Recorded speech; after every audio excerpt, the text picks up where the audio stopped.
The Poet Speaks podcast is sponsored by the Poetry Lab.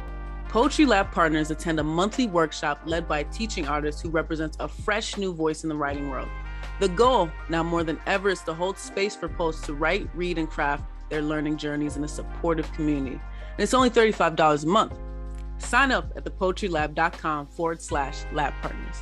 Hello, everyone, and welcome back to the Poet Speaks podcast. Today, we have a very, very, very special guest. Our next guest is a multifaceted performer, winner of the Jerome Hill Artist Fellowship 2019 to 2020, a 2021 David Prize finalist, has performed in successful off-Broadway musicals such as I Like It Like That, BETSY, and Dancing in My Cockroach Killers. She raps, she acts, sings, hosts, recites, dances, does stand-up comedy, writes plays and poems, songs and scripts, and teaches others how to do the same. She has been one of America's leading spoken word poets for over 15 years and has received the Puerto Rican Woman Legacy Award, the Edgar Allan Poe Award from the Bronx Historical Society, and was honored as a Bronx Living Legend by the Bronx Music Heritage Center. Please welcome to the podcast, La Bruja. La Bruja, how are you? I am happy to be here. Thank you so much for having me and for that lovely intro. Absolutely, absolutely. I say, you know what, whenever I do that intro for people, I like appear to my side and I see them light up just a little bit. And I really like that because I think, you know what, you need that time to just humble brag. Someone else brags for you. Someone else just does the bragging for you, reminds you of all the great stuff you've done. So thank you so much again for being on the show today. We're so happy to have you. I like to always start out, tell us where are you currently located in the world right now? What are you doing? What state, country, part of the world? Where are you currently right now? Right now, I am on the ancestral lands of the Siwanoy First Nation people, aka the Bronx, specifically the Soundview section of the Bronx, where I'm born, raised, and have lived my entire life. So yeah, New York City. New York City, NYC, the place to be. Okay. So tell us a little bit about how did you come into spoken word poetry, specifically coming from a place like New York City, where we know that's literally like you can feel the fertile ground of spoken word poetry when you walk into certain parts of the city, especially a place like the Bronx, where so many forms of music, forms of oral traditions were made. Tell us a little bit about your childhood and growing up and getting into spoken word poetry. Well, I am first generation born here. My Mm. parents are from Puerto Rico, so I am, yeah, first generation Puerto Rican born in New York. That's what Nuyorican it means. Mm. Um, it's a portmanteau of Puerto Rican and New York, so Nuyorican. And I like to call myself a Boogie Rican more specifically because I'm from the Boogie Down Bronx, so I'm a Puerto Rican from the Boogie Down.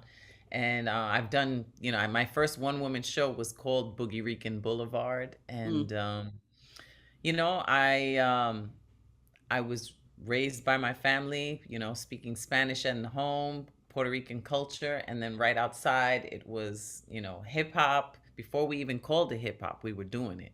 The elements of hip hop, rhyming. We would put cardboard on the sidewalk and do backspins and, all kinds of fun things that are now a worldwide culture.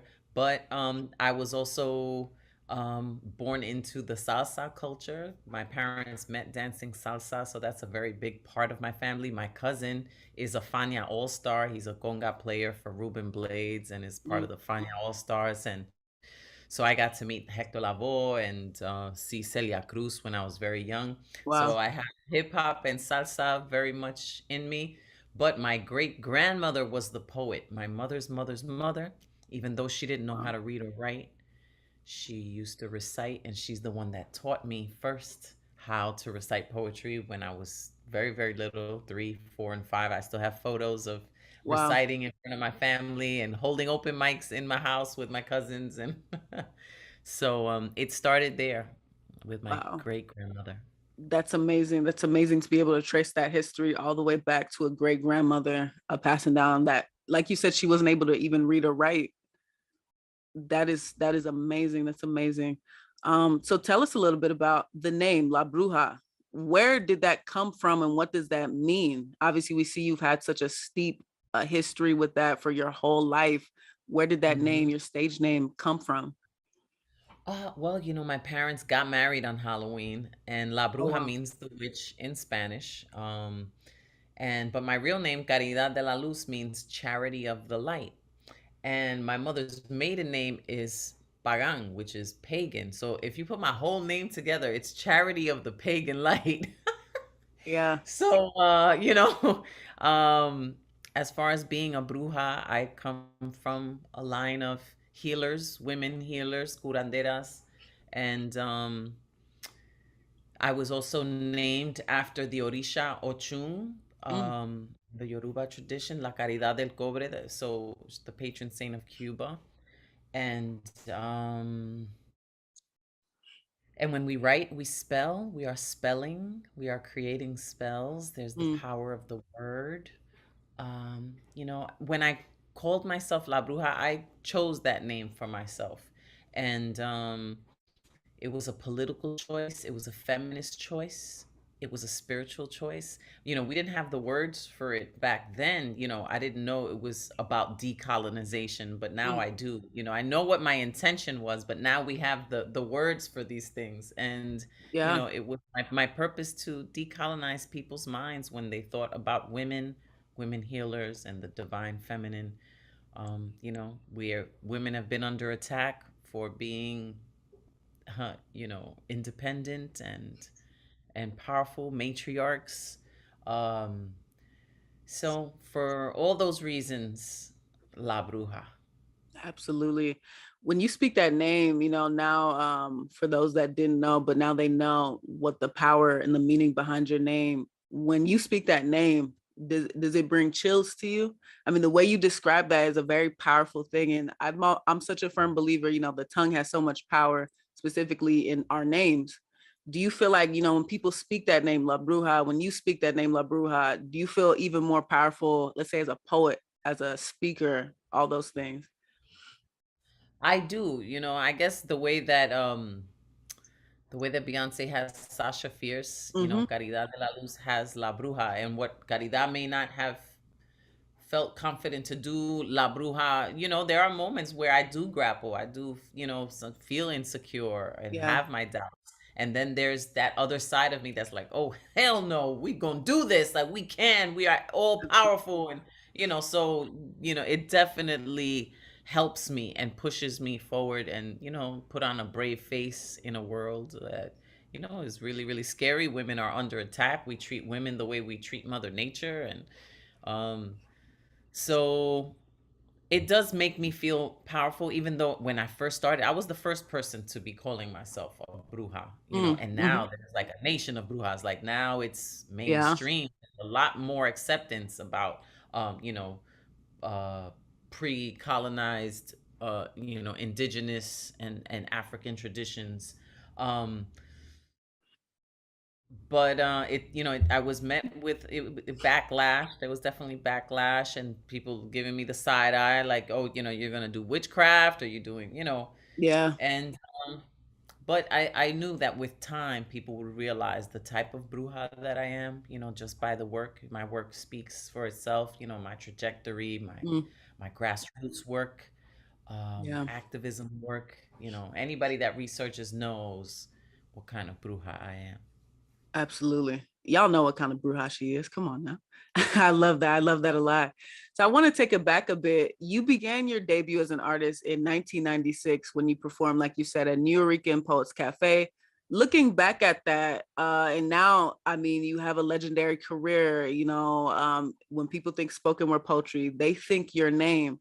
Looking back from the time when you started at that cafe in 96, how much as a spoken word artist do you feel like you've changed, and what opportunities starting in 96 at NUYORICAN Cafe, what opportunities did that experience truly bring to you at the start of your career?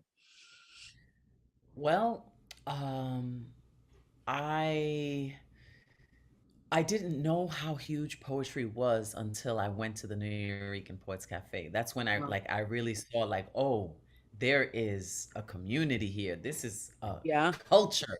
you know. Yeah. At that time, yeah, I was just writing in my journal, and so it changed my life. I got a standing ovation. It was a lunar eclipse. I have Mm, a song called "For Which It Stands," and if you look that up on YouTube, it says like, I wrote my name on an open mic list to spit. It was a lunar eclipse. It was 1996, April 3rd. My spoken hey. word the first time was heard, and I emerged as a Nuyorican poet.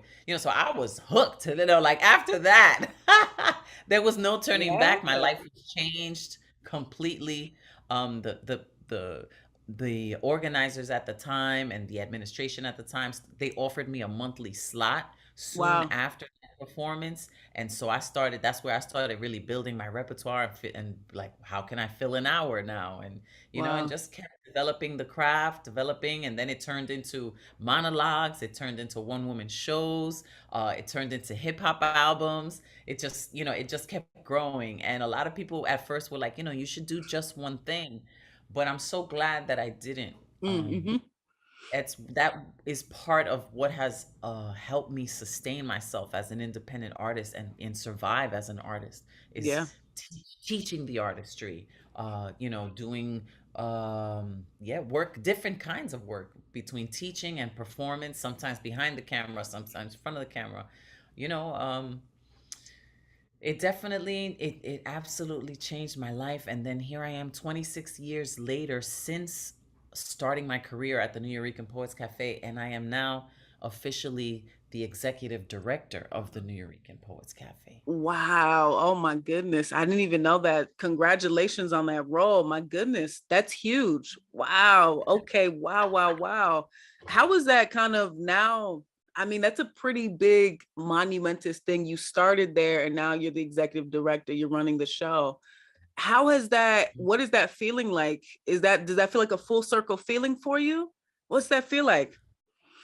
At first, I was scared, because I didn't want to fail, Yeah. and um, I felt a lot of pressure because I was mentored by the founders. I Mm, knew these people, and I knew what was important to them, and I wanted to make sure to, preserve the culture and make sure that the Nuyorican Poets Cafe didn't just turn into the Nuyo and, facts. Yeah. drop the Rican, Yeah. because that happens. It was Yeah. already starting to happen.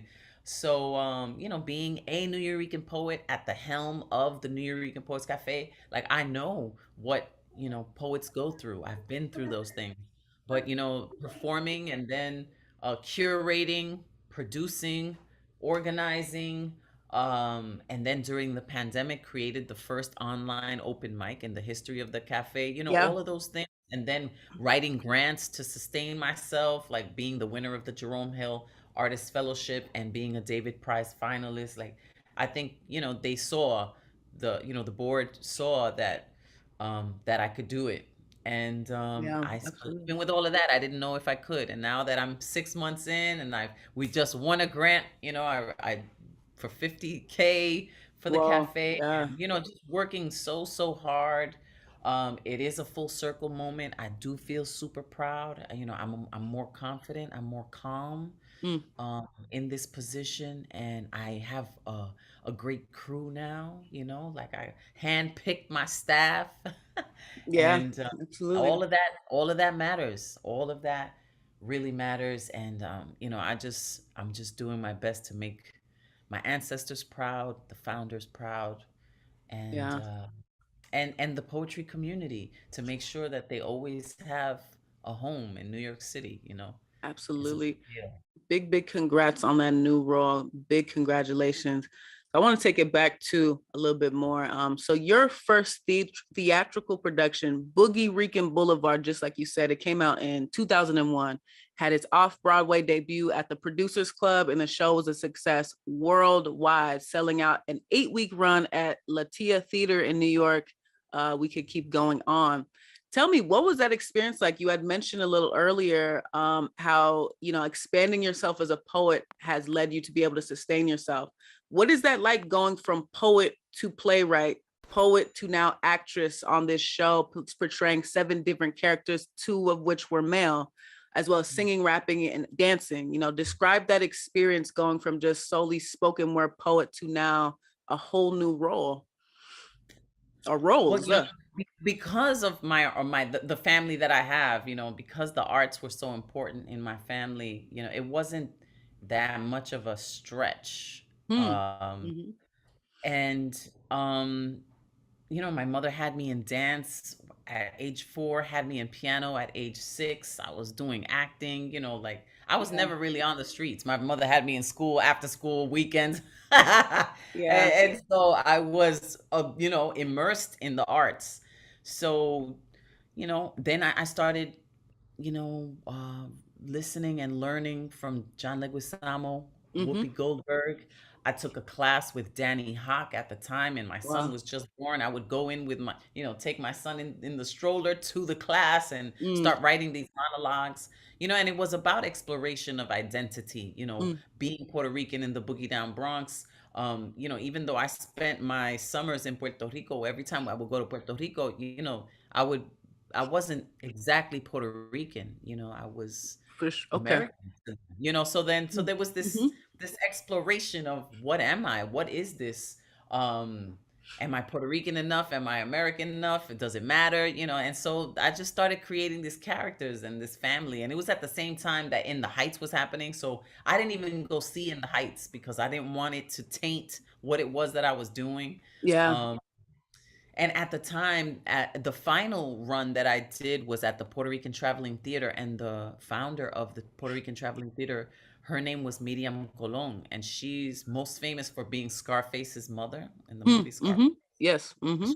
She's Puerto Rican matriarch of theater, and it was in her theater and she mentored me as well. And she told me only the bravest dare do, what I was doing. And she was super supportive, and yeah, and I made it happen. I even included my children in the production. My daughter was 9 at the time, and played at one character she's my granddaughter, one character she's my daughter, one character she's my niece, one character she was my neighbor, Yeah. and then my son was doing the sound cues. So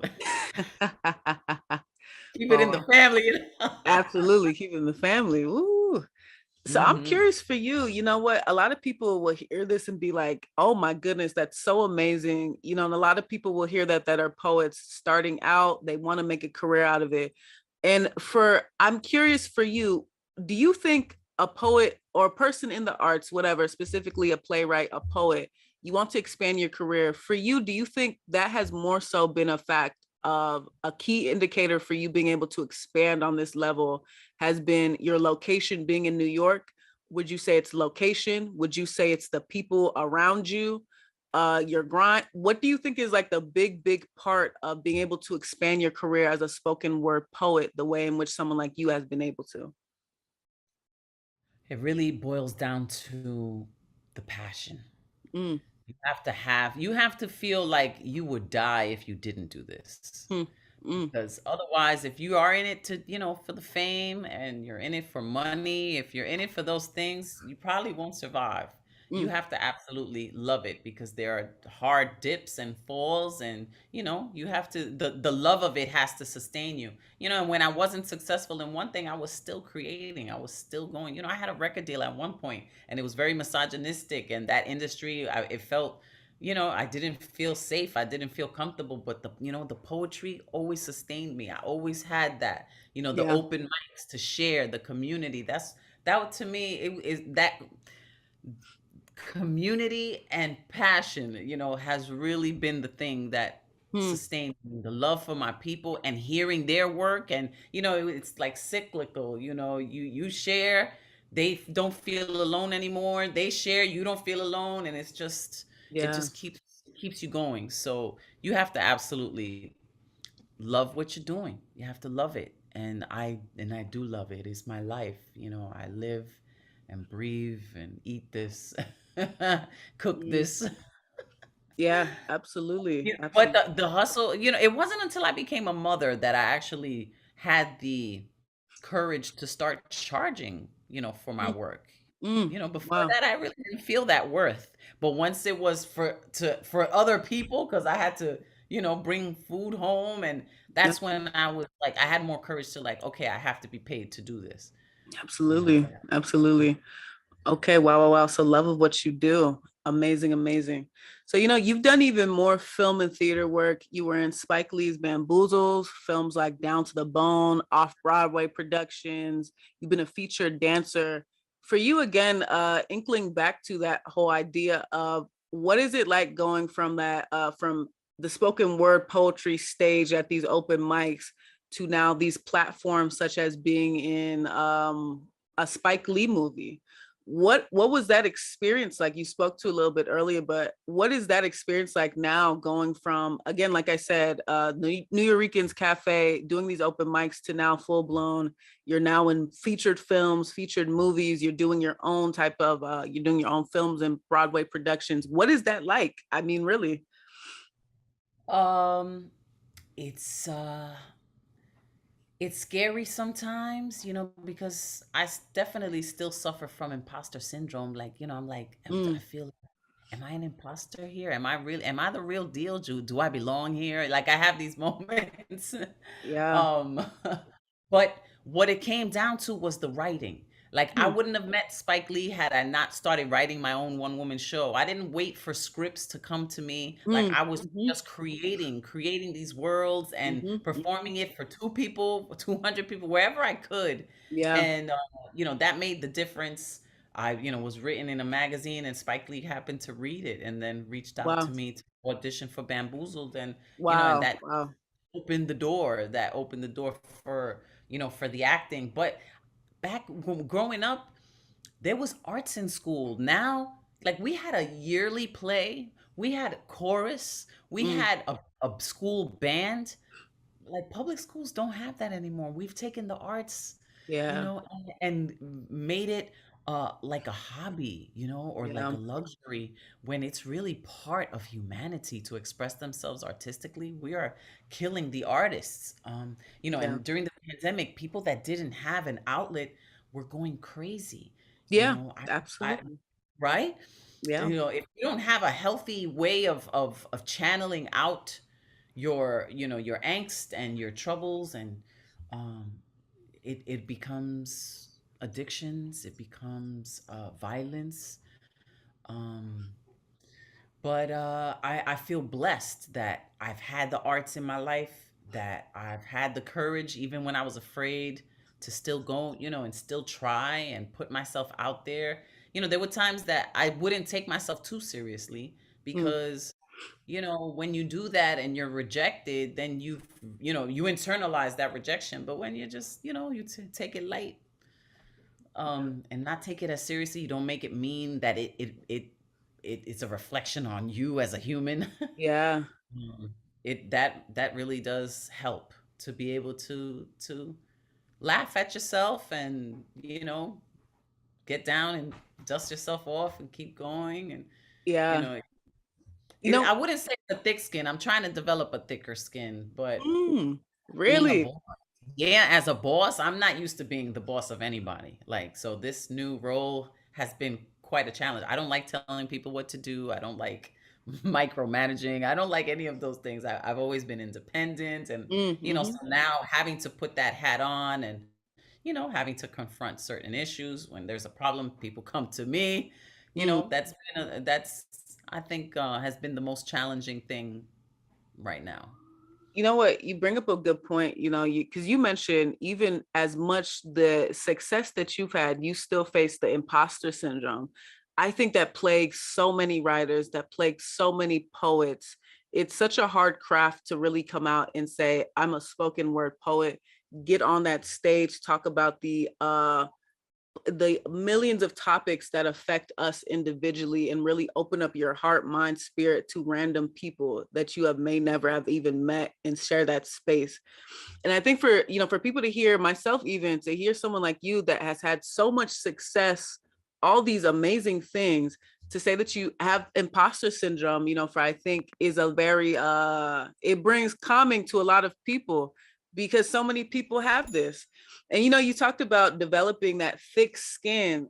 Give us tips. Even as a writer, it's hard to hear critique. It is hard to hear someone say, hey, that wasn't that good, when you got on stage and revealed that personal part of yourself. How do you deal with that? How do you, even at this stage in your career, how do you still deal with that? What do you do to kind of being able to intercept that but still not break down from that? Because that is hard to hear people say that they don't like your poetry. You know, when someone criticizes you that strongly, you have to take a look and say, what are they doing?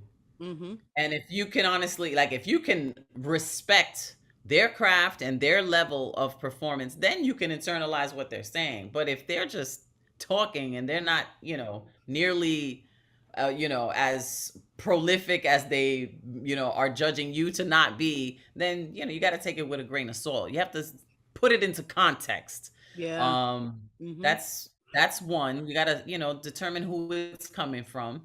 And, surround yourself with people that you want to be like, and um, when I get fear, I feel it. I sit with my feelings, I acknowledge it. I say thank you, fear, for sharing. I know fear is meant to keep you, safe. It's built on everything that has happened to you in the past, Mm-hmm. but what you have to remember is that the future is a blank page and anything can happen.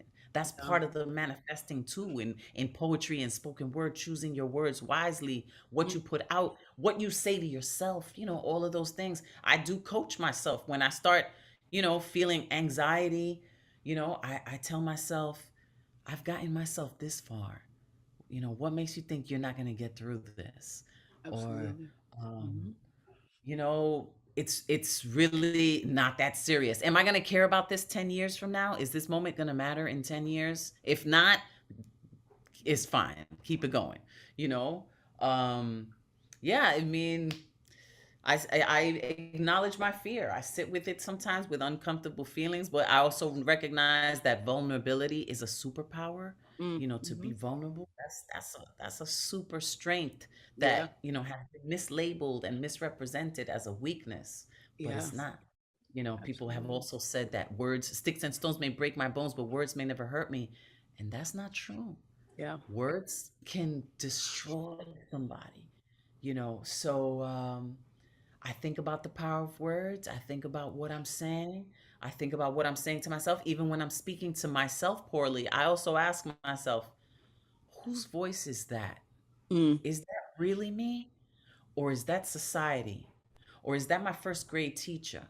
Or is that my parent? Or whose voice is that? Is that really me? Mm. And once I start differentiating who's saying these things, if this is this programming that has been instilled in me, because I know the imposter syndrome is part of that too. Yeah. Like, we're minimized all the time by society. I mean, even with what's happened today, the reversal of Roe versus Wade, like these types of things, minimize our our equilibrium, and as to our worth and our value and our autonomy. So Mm. when things like that are pushed upon you, it's easy to question yourself and doubt yourself. But you also have to remember that the reason you're even alive is because a long line of surviving ancestors made it through so you could be here. When I think about that, that gives me strength. I'm like, for them, no, they didn't survive everything that they've survived so that I could give up now, So all of those things. I coach Yeah. myself daily. I meditate daily. Absolutely. I get on my spiritual grind. I have I do my floral baths. Mm. I listen to frequencies, whatever it is I need to do that I know is gonna keep me up. I do it. It's a discipline. It's like a martial art. Absolutely. It's ritual. It's ritual for you at this point. Beautiful, Ritual. beautiful, beautiful. So, I want to talk, going off of that, that's a perfect segue. I want to talk a little bit about your community engagement work, specifically your org, Latinas for Life. Tell us a little bit, how did that opportunity come about to create that organization, and tell us a little bit about what that org does? Well, that was a long time ago. That organization, it basically morphed into what I'm doing at the Nuyorican Poets Cafe. But at the time, I was visiting schools. I wanted our, you know, our people of color, our black and brown girls to see someone like themselves. Mm, Latinas for life, like at the time I created that, it was really so that I can get into the schools. I created that so that it was like an umbrella, instead of it being La Bruja wants to come to your school. mm, It mhm, was Latinas for life, like it was a Latina as representing for all of life. And that was basically just my way into to get into the mm. door of schools and stuff. But though the work has had different names, because I've worked for different nonprofits over the years, it's had different names, but the purpose has remained the same. Got you, got you. If you could kind of sum up, what do you feel like the purpose of that is? Your community engagement work in one line. What would you sum up that purpose is for you? To help everyone find their voice and feel their inner power. Mm, mm. Mhm. Wow, wow, You know, wow. able to, once you know your voice and you have your voice, and then you can create change. Then that's when you can start working in the world, using your thoughts and your voice to make a difference, and to go beyond just changing your own world. It starts with you, but you can have this ripple effect. And so I really it's really to help people see their own strength, their own magic, their own power, so Mm. that they never feel disempowered. Absolutely beautiful, beautiful. Okay, so let's talk about this. In 2005, you were selected by the New York Spanish language newspaper El Diario La Prensa as one of the 50 most distinguished Latinas in the United States. That is a very amazing, spectacular. That's a title that comes with so much gravity. 50 most distinguished Latinas in the US. For you, what does that title mean for you? What does that title mean to you in 2005? What does that title mean for you now, just personally? Well, at the time, I felt it was premature, honestly. I didn't Really? feel Wow. Wow. At the time, I was like, I really didn't feel like I had earned that. I didn't feel that I Wow. deserved it. And but it did give me something to live into and work towards, so that I could feel like, yeah, well, if I have this title, then I better do the work that represents this title. And so since then, yeah, I've gone on and been a teacher, been a mentor, been a leader, been a creator, an artist, a sister, a mother. Uh, yeah. Um, well, yeah, titles too. Like, titles are funny. Titles are really funny, because there's a lot of people that carry titles that it don't deserve them, or don't really live up to them. Absolutely. But Yeah, I also try to take those things with a grain of salt too, because I'm not trying to let my head get all gassed and inflated. Like, I'm not trying to be better than anybody else, or Yeah, I'm not. I always want to keep myself level, in tune, and you know, yeah, not take these titles too seriously. fair enough. Fair enough. Fair enough. But you Mhm. know what? I do want to talk about before we wrap up. This interview has been so great. I am very, very curious about you were featured on Prince Royce's award-winning Phase Two and Bobby Santabria's Grammy-nominated album Multiverse. You have to just tell us, what is that like? Again, you had mentioned earlier in the interview you had a full-blown record deal. What is that like working in the music industry? Were you rapping, spoken word poetry? What was that like? Being featured Oh on Prince well. Royce, all these people's work. His producer is Sergio George, and Sergio George went to the same high school and graduated from the same high school that I went to. I went to Oh Murray wow. Bertram High School. And so John Leguizamo went to Murray Bertram High School, and Q-Tip went to Murray Bertram High School. So it was Oh a lot wow. of you know, uh prominent artists and producers and creators. But Prince Royce, I guess, heard, because of the producer, to they were like, let's include spoken word. And Def Poetry Jam was such a great success, and so they started taking poetry a little more seriously. And yeah, and then one day he called me, and he told me about his whole album, what his intention was with the album, and Very then he cool. gave Wow. me the list of all the titles of the songs, and excuse me, so I just made a poem including all the titles, and keeping in mind what his intention was, and created a bilingual inspirational poem that opened up his album. Ooh.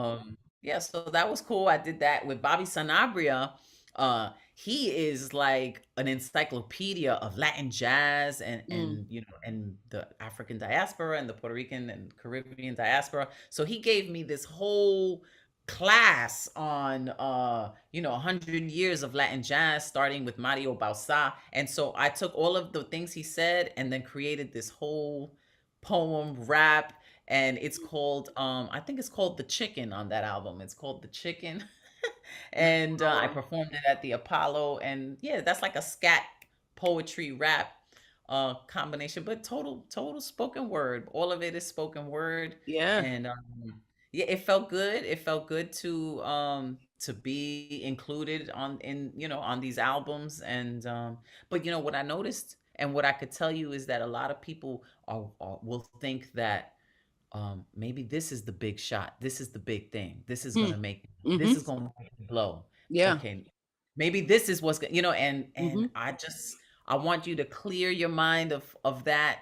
It's Hmm. not one thing Hmm. that makes you famous or blow. It's just the journey. Enjoy the journey. Enjoy the creativity.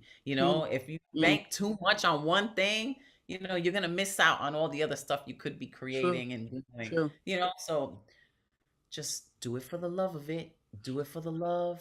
Put that passion into the work, and just don't stop. And then if by the time you're done, like you'll have a body of work Mm-hmm. that expands, and just keep creating. When you create, that's when you're closest to God. Like I feel like that energy when you're lost in time and you're not even looking at the clock and you're just immersed. That's like when we were kids, we would get lost in play.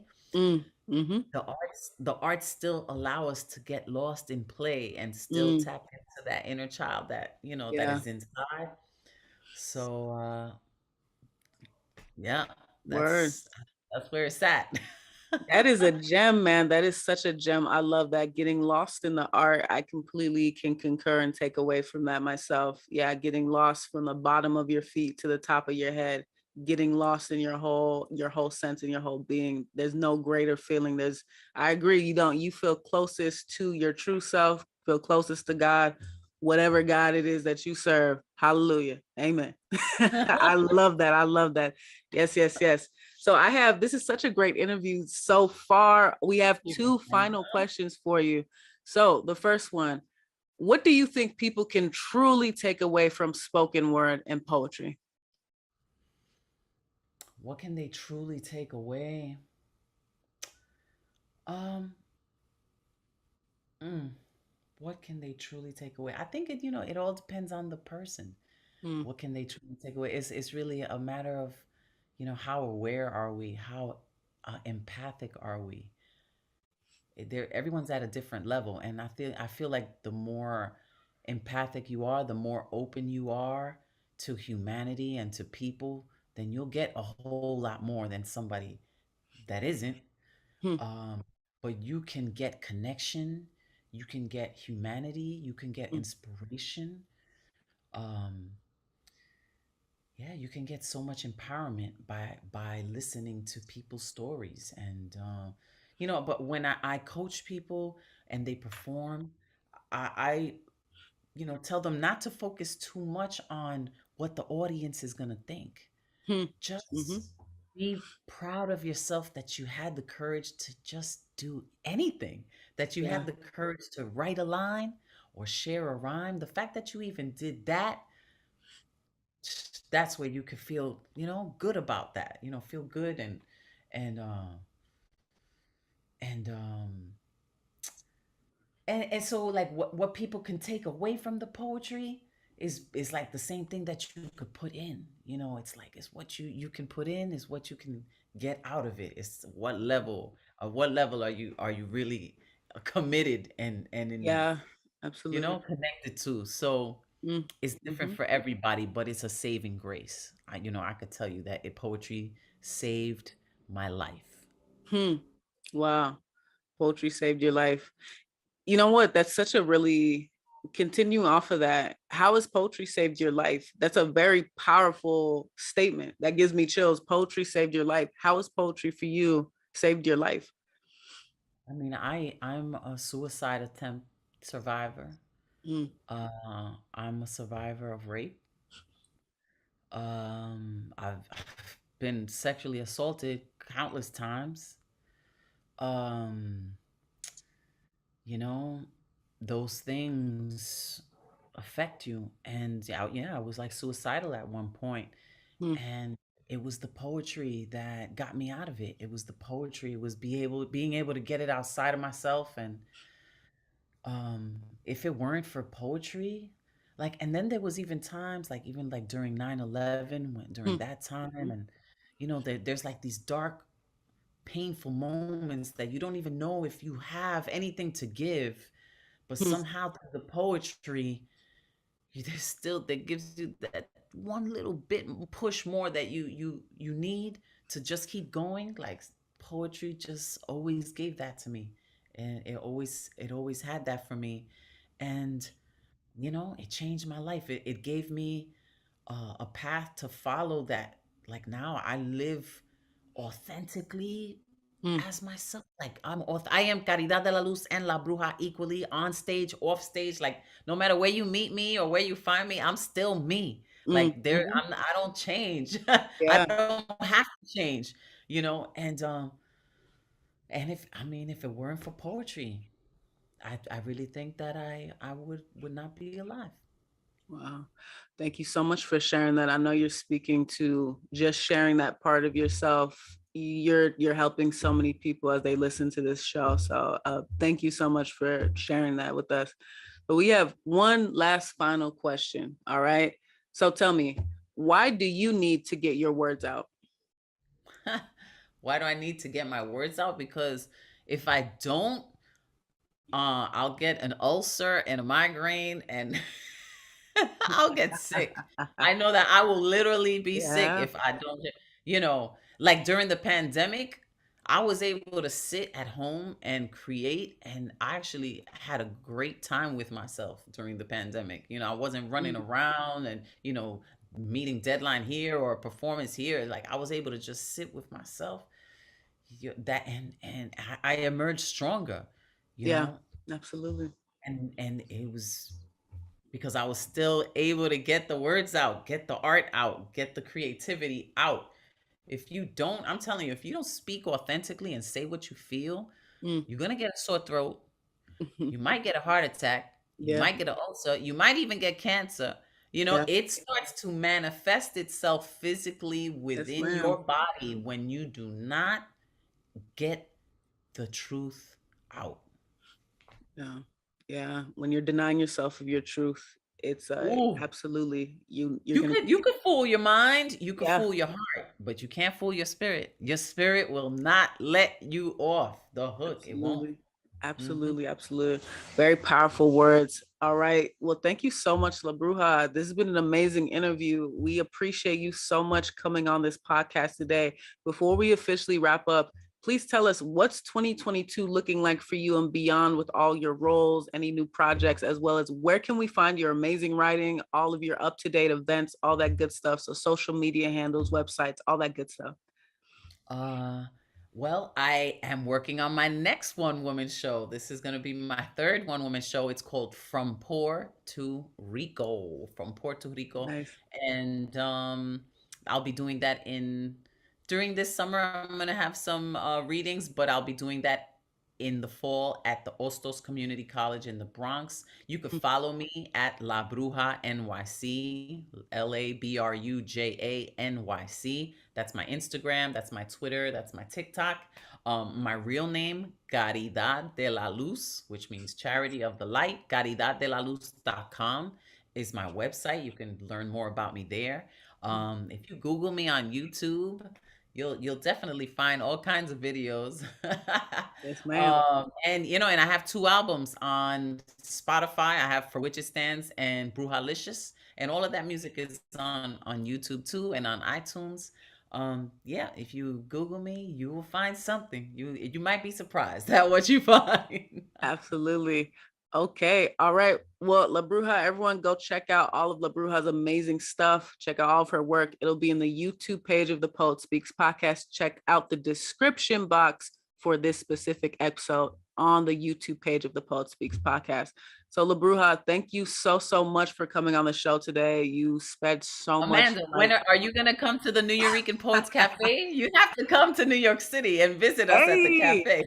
Absolutely. Yo, I'm coming to New York pretty soon. So definitely we gotta link up. We gotta do some Let me know. Let me Absolutely. know. So, Absolutely. and if anybody wants to visit the NUYORICAN Poets Cafe, NUYORICAN.org, NUYORICAN.org. The calendar is there. If you go to our YouTube page, all of the archives of what we've done is in there. So if you want some poetry and you want to like binge watch and get inspired, it's all there. But I look forward to the day that I can welcome you and show you the NUYORICAN world. Absolutely, we'll do our thing. Everyone, y'all hear that? The boss, the executive director of NUYORICAN Cafe is telling y'all, come through. So you got to come through, okay, everyone? Personal invitation from her. All right. Everyone. All right, La Bruja, thank you so much for being on the Poet Speaks podcast today. Thank you, Amanda. Many blessings to you in all that you do. Enjoy the journey no matter what, because happiness is our revolution. Absolutely. All right, everyone, check out all of La Bruja's amazing work. And everyone, this is the Poet Speaks podcast. We will talk to you soon. Bye-bye, everyone.